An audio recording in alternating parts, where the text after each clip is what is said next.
Well, welcome everyone to NAMI at noon.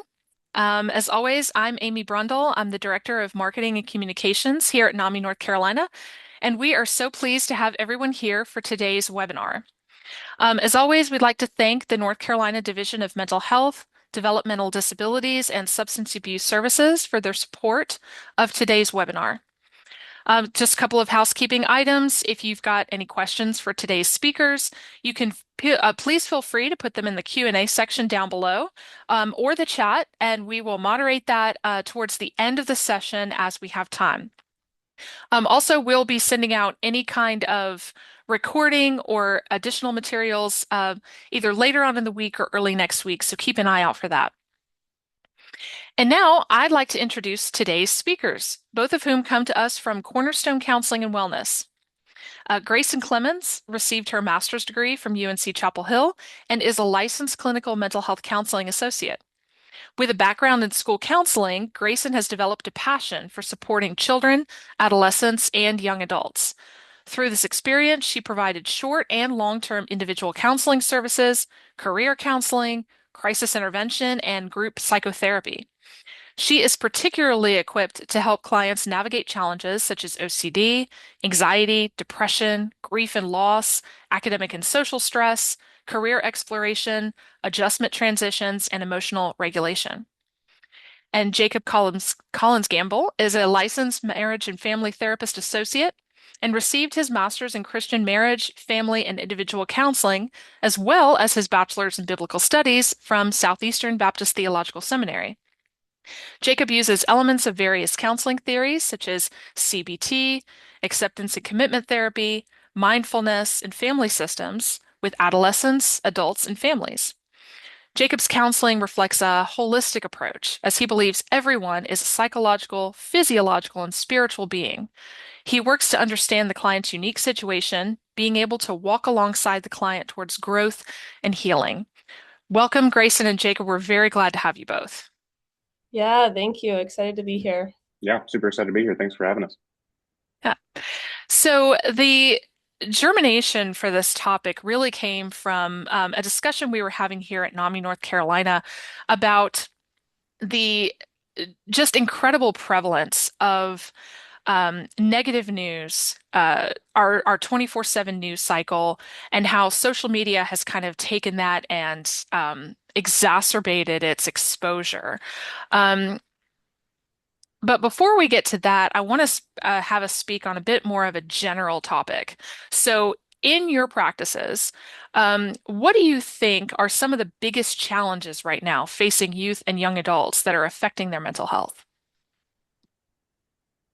Yeah. I think, for me, with a lot of I primarily work with teens now, and I do see some elementary schoolers, but I think, the majority of what I see with the teens and young adults that I'm working with is just the chronic comparison culture that's just expedited due to all the social media usage. And on top of that, too, like even seeing just this increased, I think, pressure to perform and achieve. Like I think we're starting to kind of see an uptick in like high achievers happening with this generation. And then on top of that too, just like a lack of intentional rest, a lack of some psychological rest that comes with the busyness of being a high schooler, of being a young adult, but then also the constant busyness of your mind now that a lot of the free time is consumed with the online use as well. Yeah. Yeah, I would piggyback off that and saying that as I've seen it working with a lot of teens and youth in general, I think oftentimes the teen becomes the focus of a lot of issues in the household. Kind of the idea that the teenager kind of runs the roost, right? And working with a lot of family systems, I think that oftentimes the family itself has a lot of varying struggles that the teen can oftentimes get the brunt of in many ways.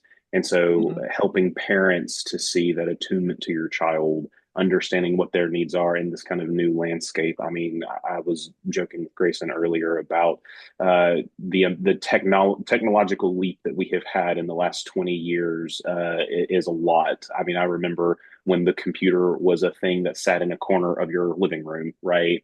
And I think having access to that technology is a big influencing factor to be certain. Yeah.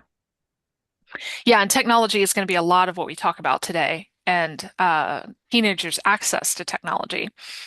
Um, have you found in talking with teenagers that a lot of young people are dialed into the news or politics or current events? And if so, where are they getting some of that news from?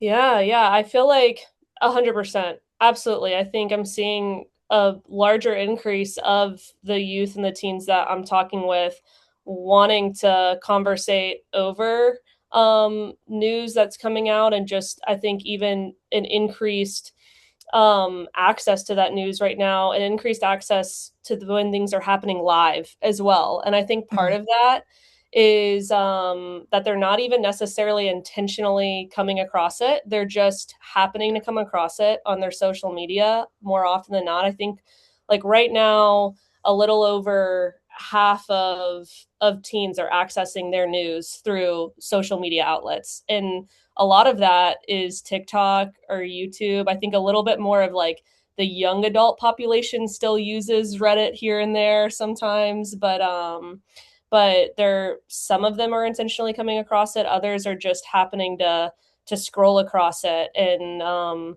being educated for better or worse on a lot of really difficult, complex issues happening throughout the country and the world right now. Yeah. Yeah, I completely agree. I think it's mainly in social media. I don't know too many kids and teens that are getting information regarding big political events through, I guess, what you would call mainstream medias. Mostly it's social media, and it's mostly in these very short snippets, kind of these Twitter posts or Instagram posts with only a certain number of characters and things like that. And so, yeah, I definitely think they're more dialed in than I was when I was their age. Being affected by all the various, different things. Because when you're scrolling through a social media feed, you don't necessarily know what's going to come up next, right? And it could be something harmless and funny. It could be something very tragic. But yeah, young adults are very invested in social politics right now. Which can have its positives and its negatives, which we'll get into. But so, how have we seen social media in general affect young clients, both positively and negatively? Because it can be a tool that's used for both sides. Yeah, yeah. I think one of the things that me and Jacob were talking about the other day was just some of the I think more often than not we're going to lean towards the negatives of social media.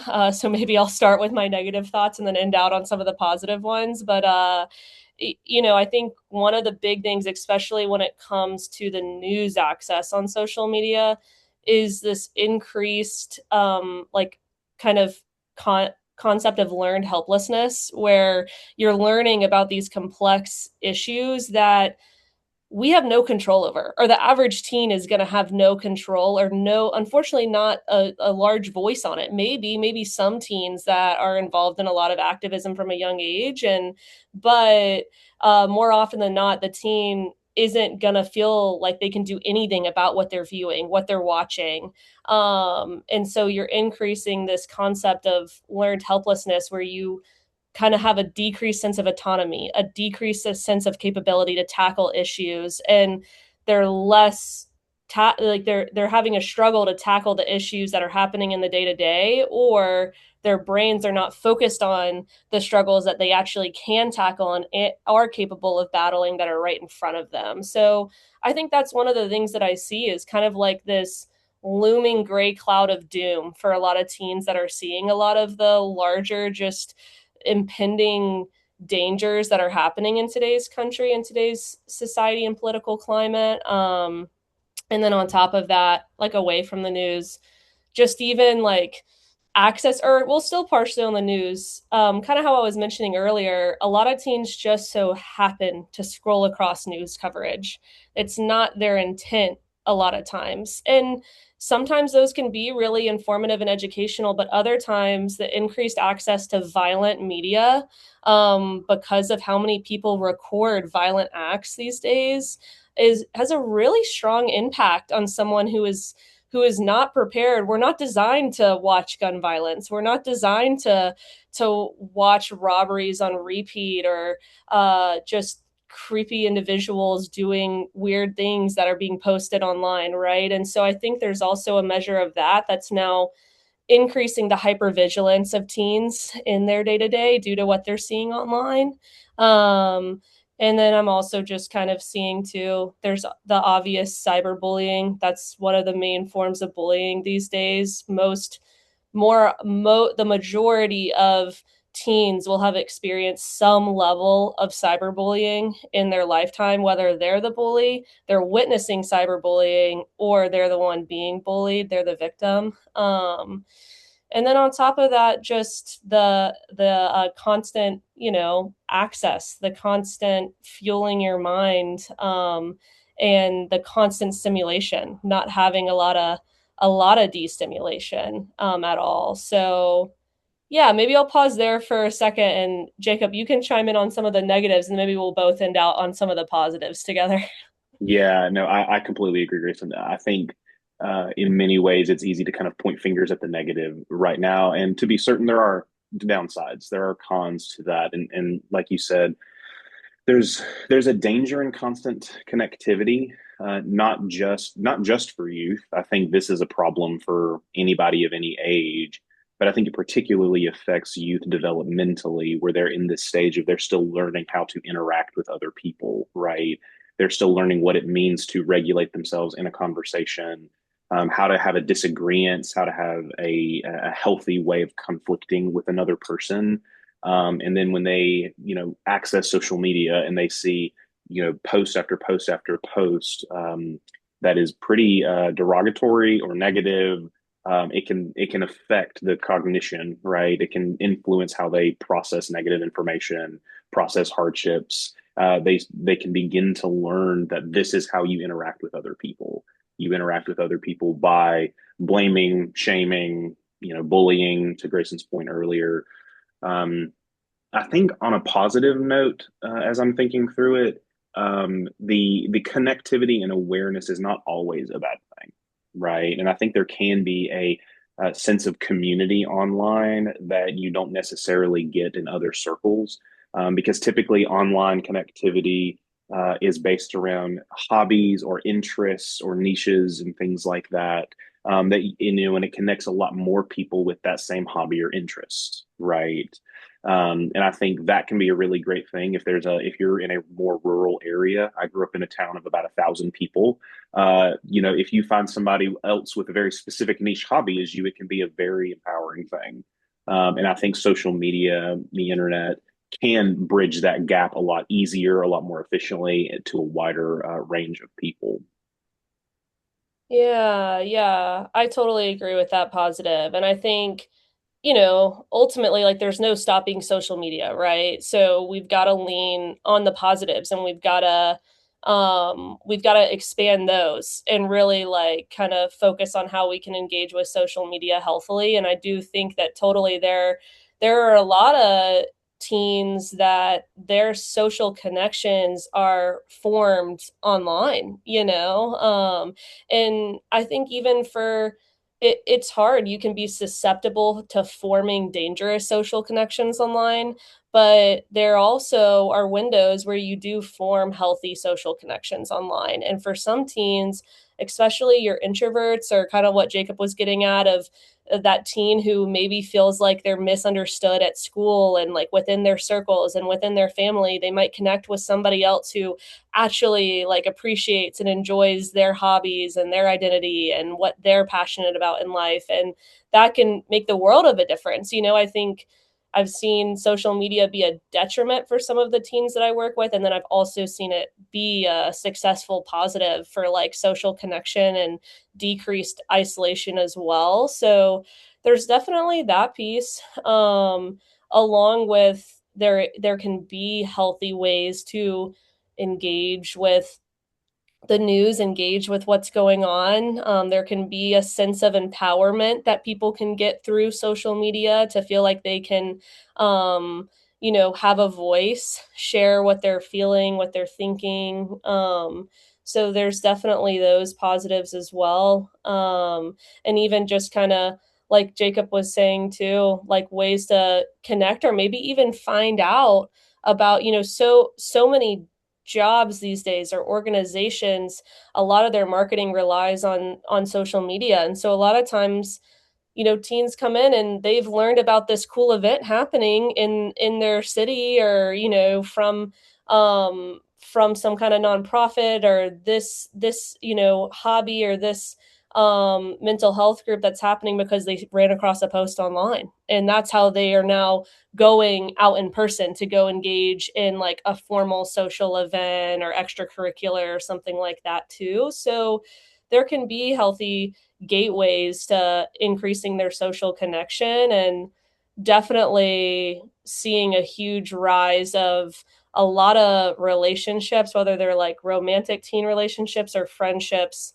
happening online too. Like the main form of to my understanding, the main form of texting these days is through Snapchat for teens, right? Like they don't even use they have the option to text their friends, and they have their friends numbers, but they prefer to text or their friend or their boyfriend or their girlfriend or whoever over the Snapchat text feature instead right now too, which is very interesting to me. So, yeah.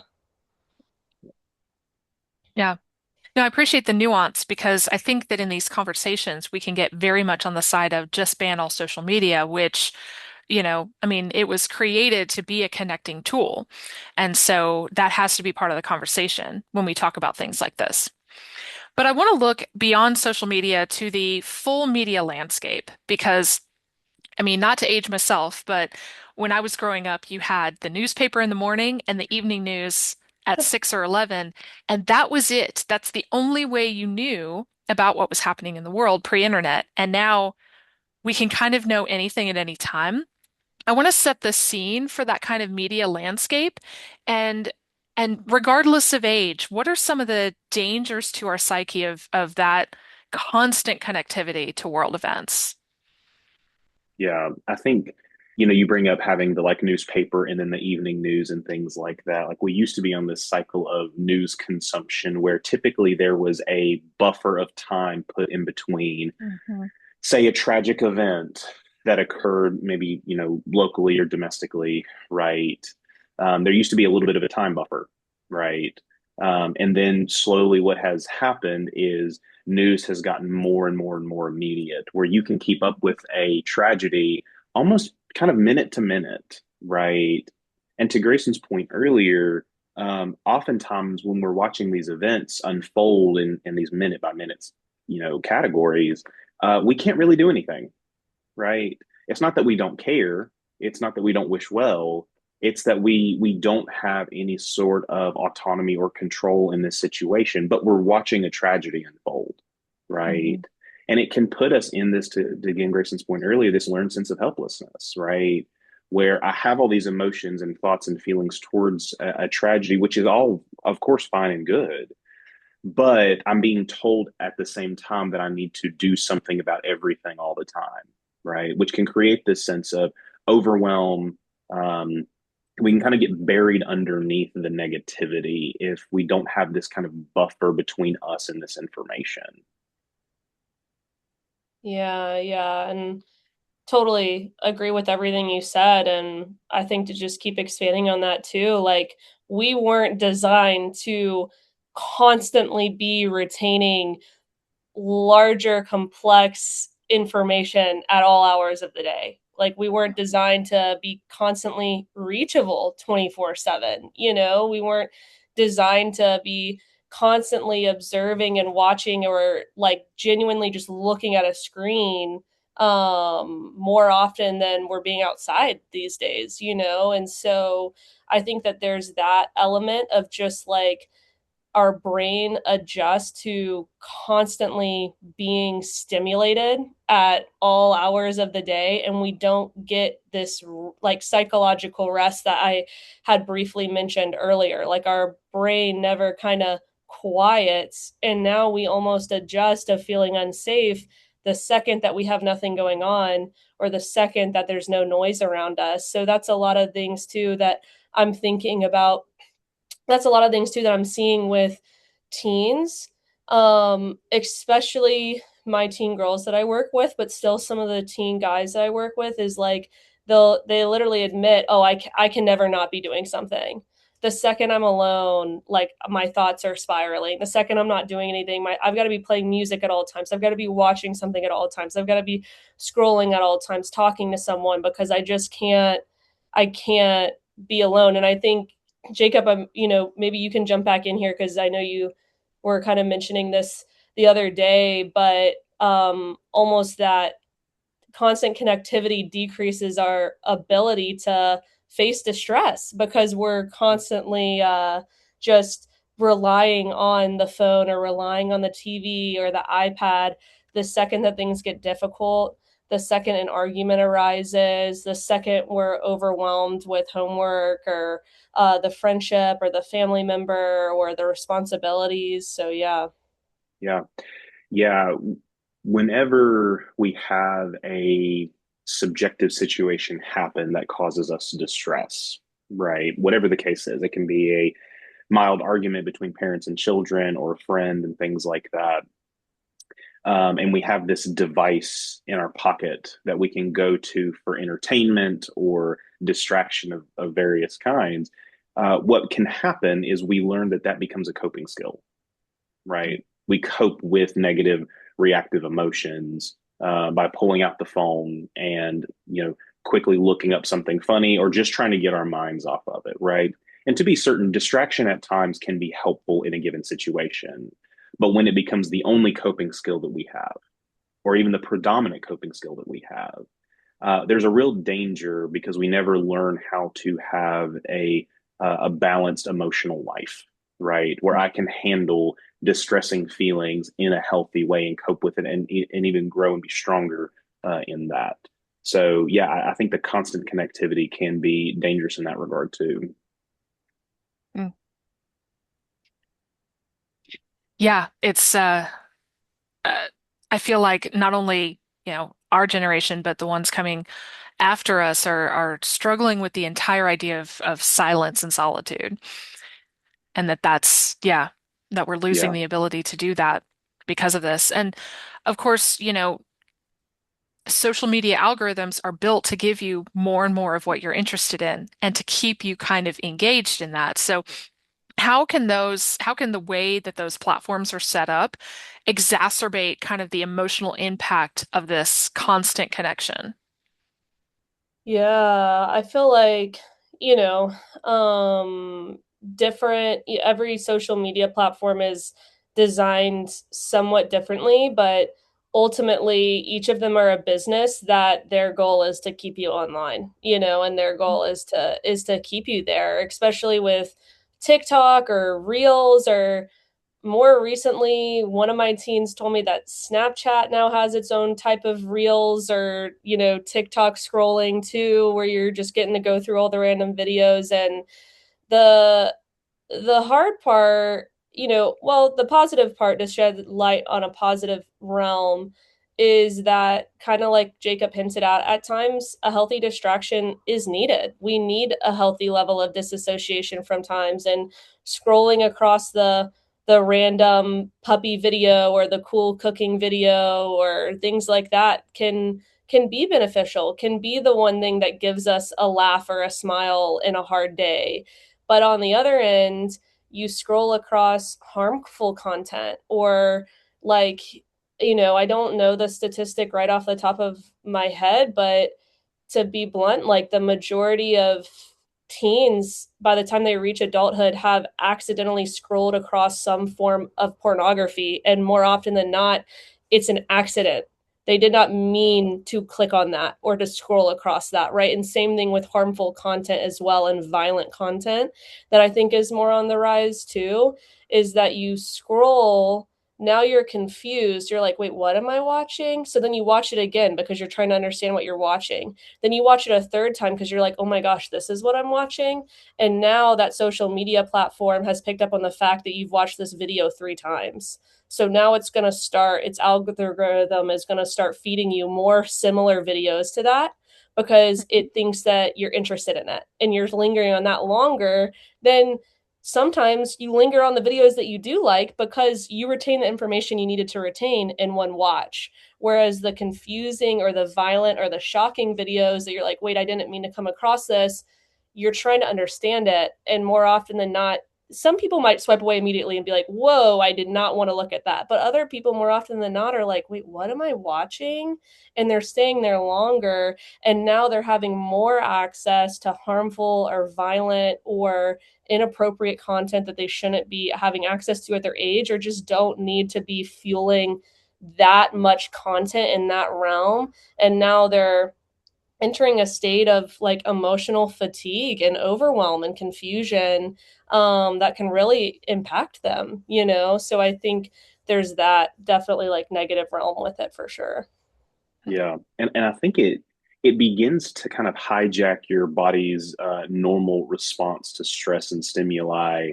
Where if you see a piece of violent content, whatever the violent content is, there can be this such a jarring response that it can even activate a little bit of fight or flight, right? And when that happens, it's like the kind of the train wreck analogy that we've all heard before, right? Where you witness a train wreck, it's hard to look away from it, right?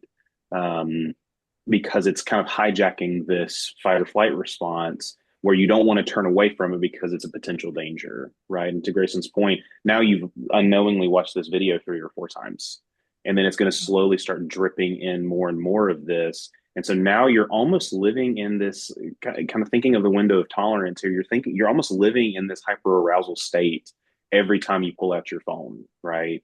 Or every time that you're interacting with this media. And that's not good for anybody, certainly not a youth or adolescent that's still in active stages of mental development.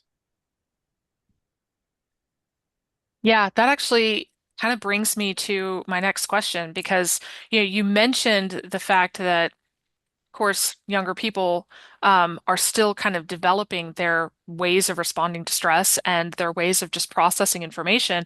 So, how are they especially affected by kind of this doom scrolling spiral that we can find ourselves in with social media and with news in general?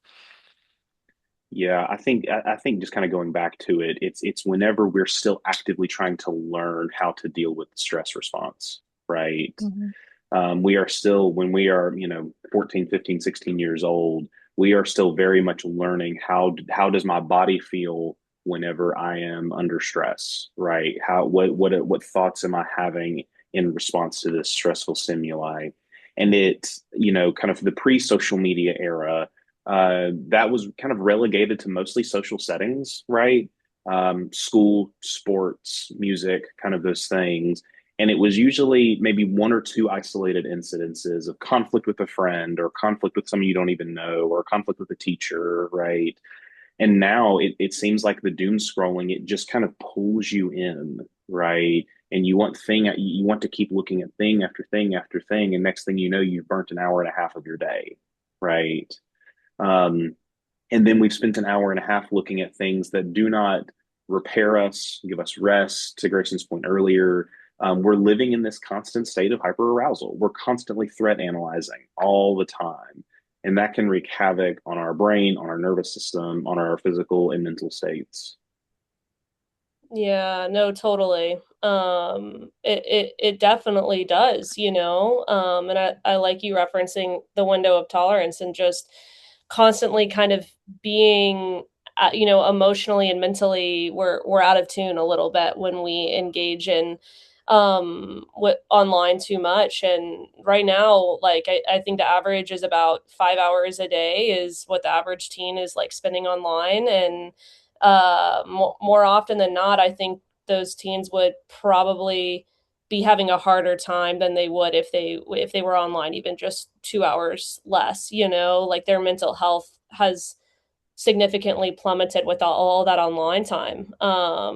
And I think too, they start to kind of going back to how we were talking earlier, they start to associate, you know, being online with comfort, with an escape, right? And yeah, sure, at times, sure, just like I was saying with the puppy video or the cat video or whatever, right? At times, sure, you know, everybody could benefit from a little bit of that, but when that has now become the ingrained foundational block of our source of comfort and escape, that's when it becomes unhealthy. But our brain has literally rewired to associate the main source of comfort or escape or breather with that. And it's really not like that at all. That's really kind of what Jacob was saying. It's not actually fueling us in the end or filling back up our cup.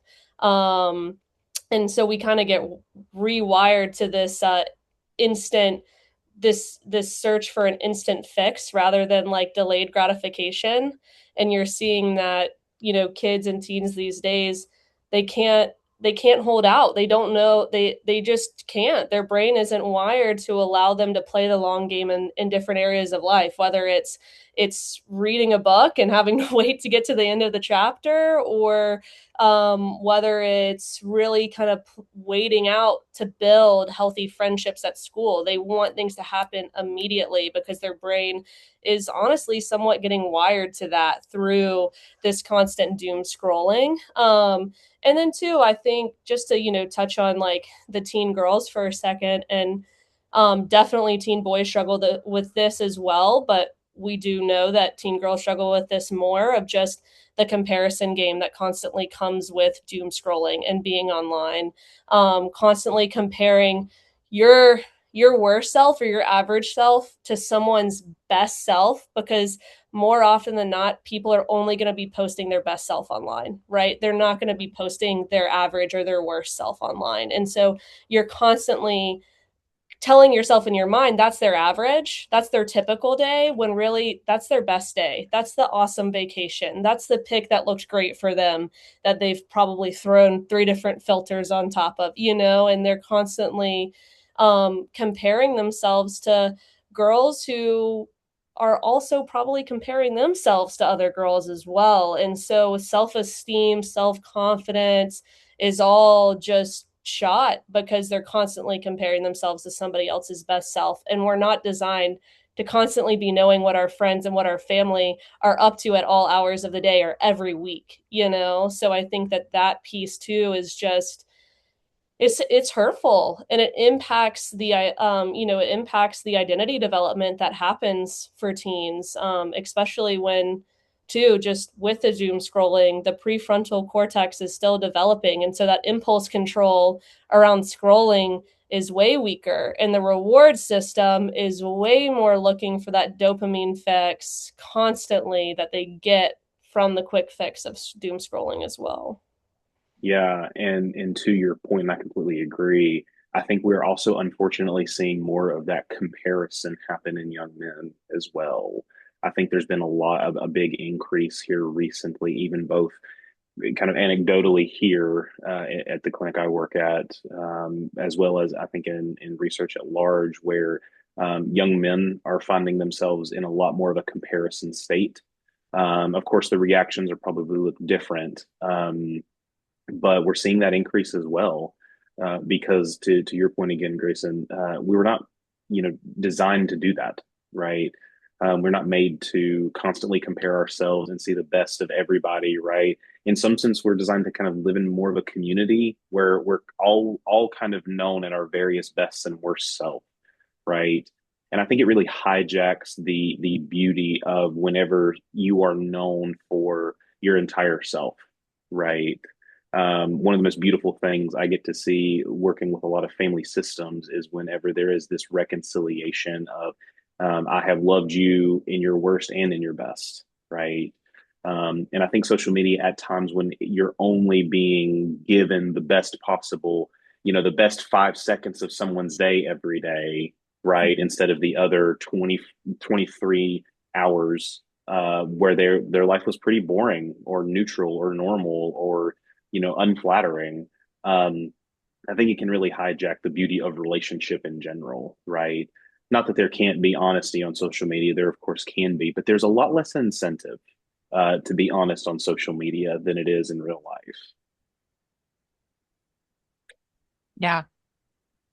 Well, we've definitely covered the kind of the negative impacts, and how, teens and young adults are kind of being negatively impacted by this landscape. I'd like to kind of pivot a little bit to finding solutions. And I'd love it if you guys would expand on this idea of psychological rest. Why is it necessary? What benefits do unplugging really have for the brain, especially for people who are too young to have become fully developed yet?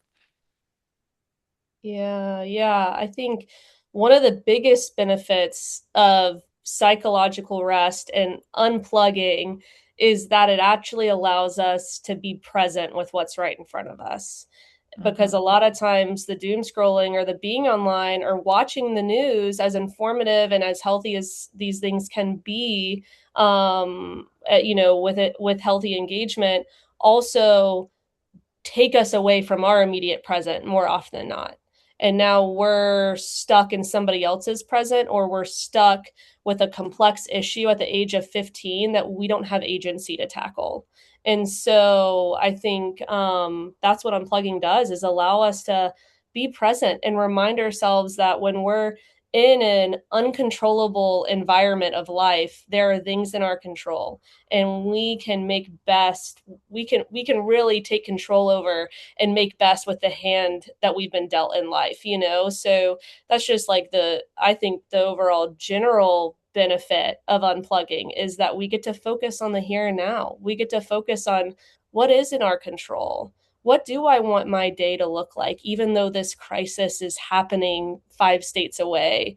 What can I do right now, right here, to make this day worthwhile and beneficial for me? And what do I need based on my struggles that are actively affecting me as a teenager? And so just even allowing you to ask yourself, what do I need to manage through this day? And what do I need to just function and to make this day worthwhile, and wake up tomorrow and look back on yesterday as having spent it well with the cards that I was dealt in that day. So that kind of overall general approach, but I'll let Jacob chime in, and then maybe we can talk a little bit more about what psychological rest can look like practically at times. Yeah, for sure. I think the whole concept of mindfulness, right, which is very common in our field. Um, how do we be mindful? What does mindfulness look like? And I think that psychological rest and mindfulness is hand in glove, right? Um, to be mindfully aware, mindfully present. What is happening in my day? What's happening in my body? What's happening in my mind right now? And having a longevity in mind. Social media is by its very nature immediate, right? It's instant posts. It's very quick, as it were. And I think lives are not lived that quickly, right? The day in day is not lived in instant moments of what is this person doing and what is that person doing, to Grayson's point, maybe 5, 6 states away. And so thinking through, how can I have a longevity in mind, right? Whether that's for a teenager themselves or with a parent or guardian, um, encouraging that, like, what do you want, not just right now, but in the long term, right? Not in an overwhelming sense, but structuring it more so where you can tackle each day as it comes, right? The day is plenty. I don't want more. I don't want to do 2 days worth of work in a single day, right? I want to have a daily approach. Sometimes I have to be pretty hour by hour, right? And I think teens, because they're so invested in social media at times, social media can pull away, but social media is a tool, right? It's a tool. There can be negatives to any tool, right? You don't want to use a hammer when you need a scalpel, um, but it's a tool, and any tool can be used mindfully, right? And I think that that's an important distinction to make. Yeah, totally. Absolutely. Right. And so I think practically what does it look like to have some psychological rest? Like when you unplug, maybe it does mean going to sit outside and like Jacob was getting at, engage in some mindfulness, engage in some grounding, which is pulling in your senses to the present now. What do I hear? What do I feel? How hot this, I mean, it's a beautiful day, at least in Durham, North Carolina today, So how does the sun feel? Let me just kind of soak that in. Let me quiet my mind for a second. It's okay. I don't need to think about everything all the time, constantly, right? I can just quiet my mind for a moment. Or maybe that looks like calling the friend and having a laugh or talking about the homework assignment and being present in the homework assignment that's got to be turned in at midnight. Maybe that looks like going and helping the family get to cook dinner and engage in some kind of hobby that you like to do, whether that's inside, outside, reading, crocheting, just building Legos, whatever. But just doing something that doesn't involve a screen and allows your mind to quiet a little bit, and just enjoy or feel rest or feel excitement in a small present activity. And I think that's what I really try to encourage a lot of my teens is like, can you just take just 10 minutes? Can you take 10 minutes and do something that isn't online? And trying to take those small steps too of like, okay, it doesn't have to be 30 minutes, it doesn't have to be an hour. Or if your ideal if your ideal time frame is to have 30 minutes or an hour, but you don't have that time in the day, that doesn't mean you can't still just take 5 or 10 minutes and just slow down for a second, and just get outside or close your eyes or listen to a calming song or have a conversation or anything like that too. I think on it's either end of the spectrum. I see teens who, well, I don't have any time to do that. Okay, but I do believe you have 5 minutes. I do know you can make 5 minutes, right? And I know that doesn't feel survivable at times, but it's better than zero. Or I see teens on the opposite end of the spectrum. Oh my God, I can't imagine doing something for 30 minutes or an hour. Okay, just 5 minutes.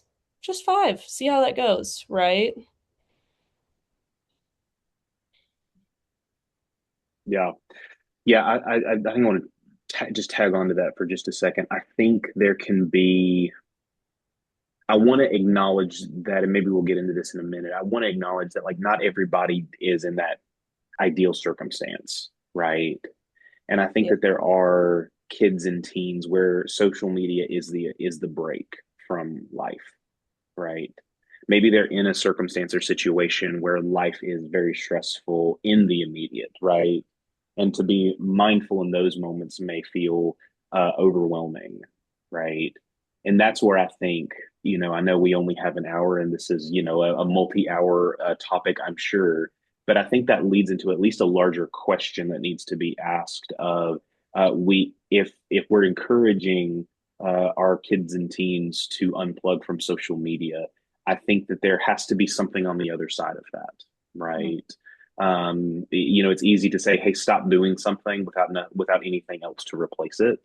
And I think oftentimes that's where I think parents and caregivers can really come alongside and help them understand, the importance of being mindful in those times and how to do that well.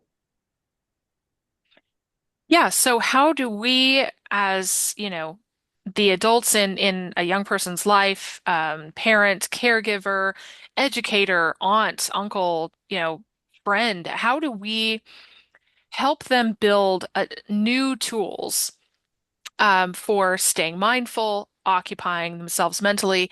How do we help them create boundaries around their media consumption, and be able to recognize emotional dysregulation when it's happening? Yeah. As a parent myself, I'm going to oust parents here a bit and say we ourselves have to have boundaries around social media.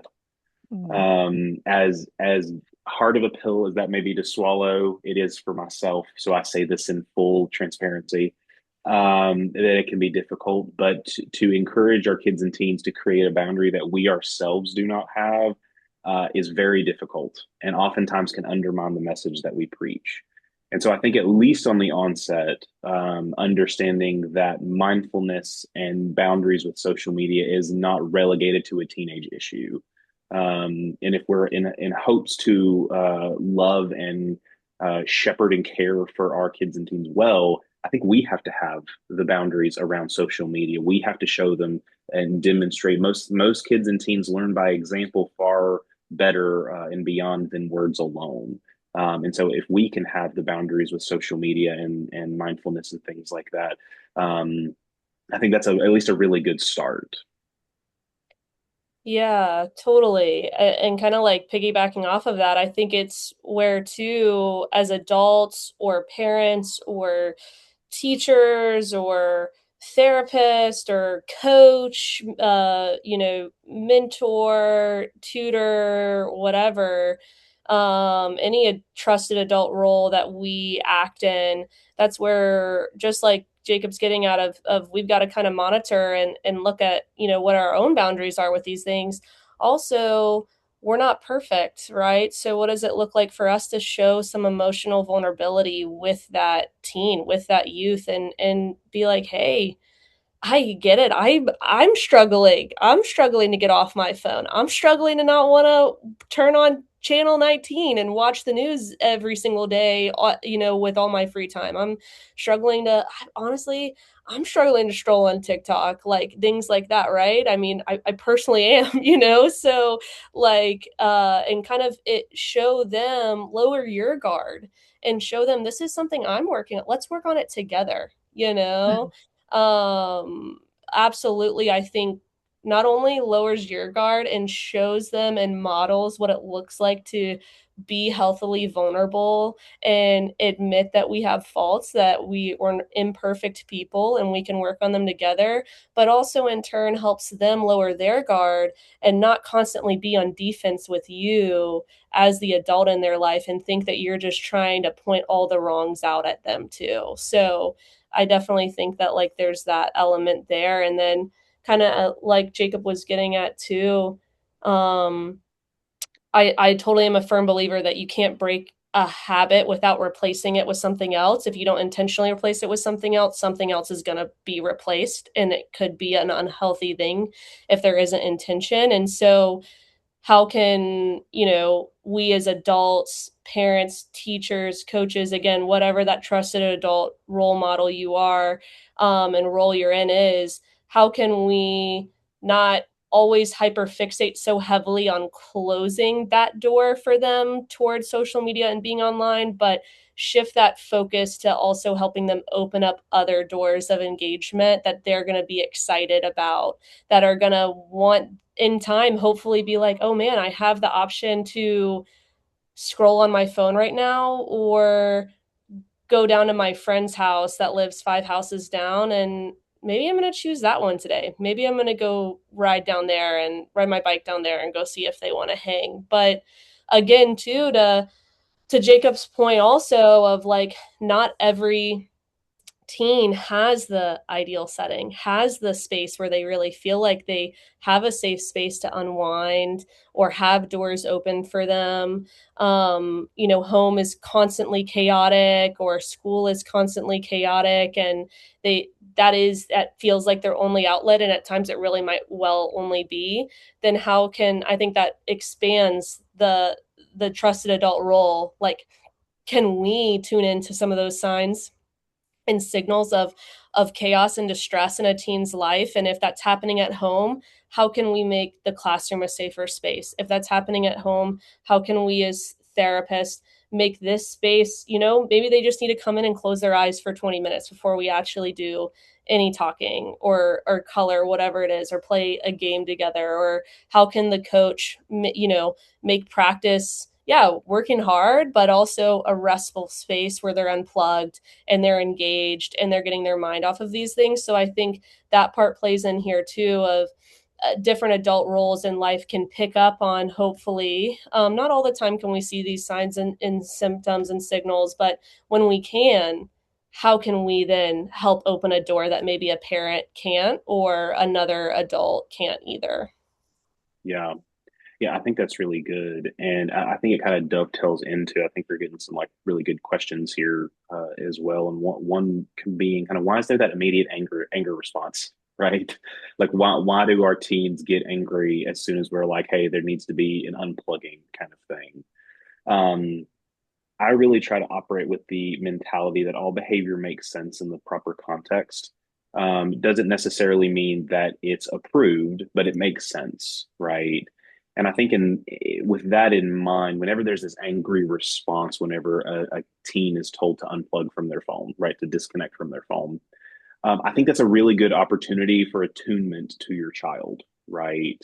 Or as the trusted adult, if you're a coach and things like that, to kind of attune yourself a little bit and ask yourself the question, what need is my teen trying to get met Mm, here, that there's yeah. this defensive response, right?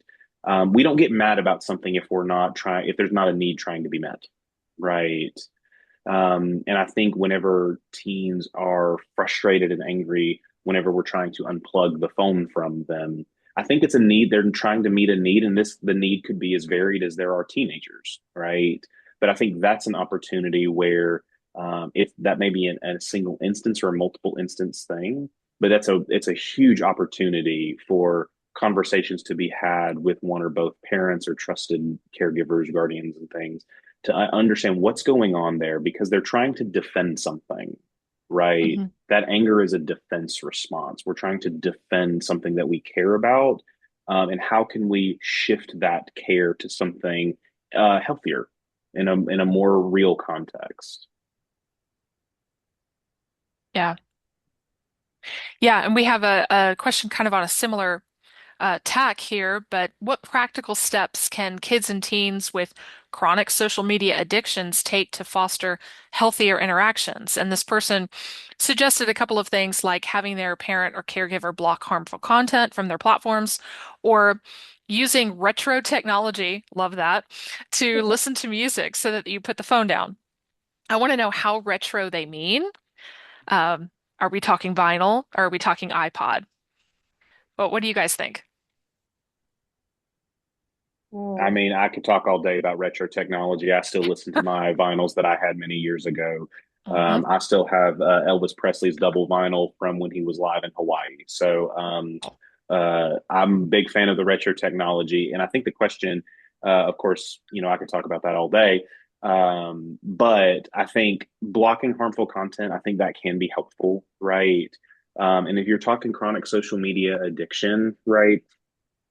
Again, I feel like I'm harping on the same thing, but I think the practical steps would be having one time, even in a week, right, where parents or guardians, everybody unplugs from the phone, right? mhm. It becomes this natural rhythm of the household, right?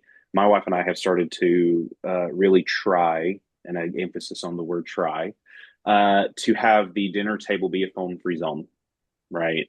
When we sit down and eat a meal together as a family, we try to kind of put the phone away. And that's not just for anybody, like that's for my wife and I just as much as anybody, right? We're trying to put the phone away. We're trying to disconnect and unplug. And in this daily routine and then there's always this moment where we put the phones away and we look up at everybody and it's like, oh my goodness, there's other people here, right? And I think so. Some practical steps being bringing the family along in helping the teenager with the chronic social media addiction, I think can be really powerful and impactful because if we're treating it like any other addiction, there has to be community and rallying around the individual who's suffering from this, right? And so I think picking a time during the week, maybe it's a dinner time, maybe it's a Saturday evening or a Sunday morning, whatever it is, where it's like a phone free household, not just a phone free teenager. Yeah, totally. I think this is where the saying, like, it takes a village is absolutely true, right? Because if we're socially isolated, then even more so are we going to lean on this. So that's really where it looks like engagement socially with family, with friends, school, clubs, anything but totally too, like what Jacob's getting at, not only forcing the teen, but to get offline, but as a family unit modeling what it looks like to get offline and what you can substitute in there. And I think for parents too, like, I like to use the phrase like become an investigator, right? Like Mm, stop making assumptive statements that, yeah, you know what, you may be right, but at the end of the day, it's not always about right and wrong. And put on your investigator hat and ask questions. What did you scroll across today? What have you been looking at? What's your feed on TikTok? Like asking them those questions, because one, that's going to lower their guard because you're not pointing fingers, but two, that's going to help you learn what they're hopefully coming across. And you could even ask those questions with a genuine tone of, is there anything you're coming across that kind of is like shocking or you wish you weren't coming across?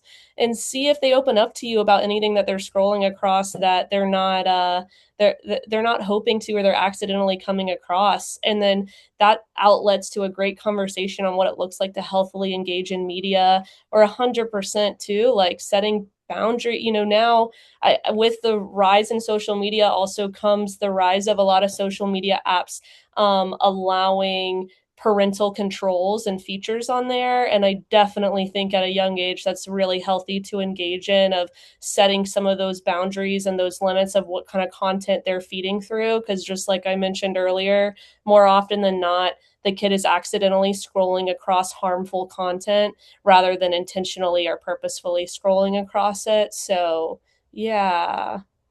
yeah, for sure, for sure. And question from Philip about making mindful meditation or breathwork part of the break from technology. Absolutely, right? The goal is to help teach them mindfulness, right? That breath work, that meditation, that body awareness, body scan, progressive muscle relaxation, right? There's a lot of different tools that we can use to help them take a break from that. I almost think it almost in like a linear sense. Like there's this immediate unplug from technology, and there may be that anger that comes up.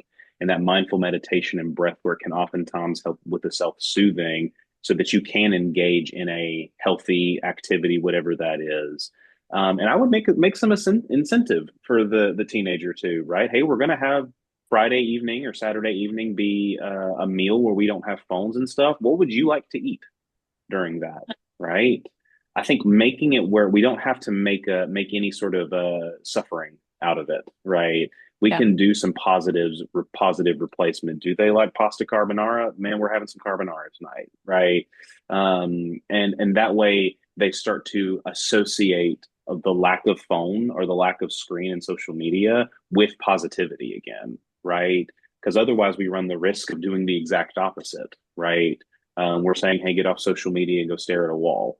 And that can oftentimes be more harm than good. So I think absolutely mindful meditation, breath work to help that self soothe, that self regulation can be a massive benefit. Yeah. Yeah, and I'm gonna put just slightly in a different direction, but I'm gonna put a link in the chat for any parents that are on today, or if you are in any kind of professional role, then this is like a great resource to share with parents of any youth that you work with. But the Substance Abuse and Mental Health Services Administration has a really great page on their website that details different fact sheets, but also conversation starters around social media usage and online use for parents to utilize with their teens, their tweens, how to go about those conversations, how to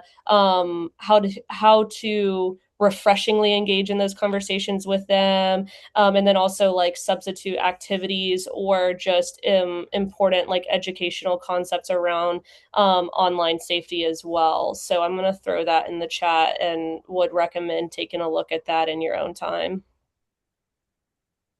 Yeah, thank you. And for anybody who is not live on the call today but has registered, I will make sure that that information is sent when we send the recording and our feedback survey by tomorrow. Well, I mean, at the end of the day, the media landscape and the social media landscape is incredibly different. than it may have been for us. I was just thinking about how so many generations have kind of been defined by that one big news item that happened and everybody remembers where they were. And how for a lot of today's youth, that sort of thing is happening on almost a weekly basis. And so that sense of, the world has shifted slightly because this big thing happened, happens to them all the time. And that may be a thing that everybody in that young person's life needs to keep in mind when we're kind of helping them work through some of these issues because it's just so different now. Um, but I want to thank both of our speakers for being here and for sharing these really practical techniques. Uh, Good reminders for all of us, regardless of age. Put down the phone and go outside and feel the sun on your face on occasion and work on strengthening your mind.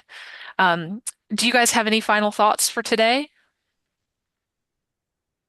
Yeah, I think my final thoughts are kind of like what you were just getting at, the social media and online world is constantly evolving. It's not going to end. And so shifting our focus to less of, are they online? Are we online? And more of how is being online constantly reshaping our identity, sense of self, nervous system, and just functioning in day-to-day life. And how can we operate healthily with social media and open doors to healthy outlets, sometimes shifting that focus towards that more than trying to slam the door shut on online or social media as well.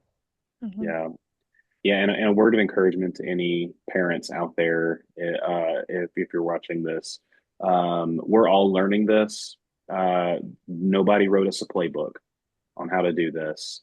And if you're feeling a sense of failure or shame in how maybe you have handled or not handled social media with your kids and teens, um, there's a lot of room for growth. And if we look at it as growth and not shame, we can actually move forward. Shame does not beget change.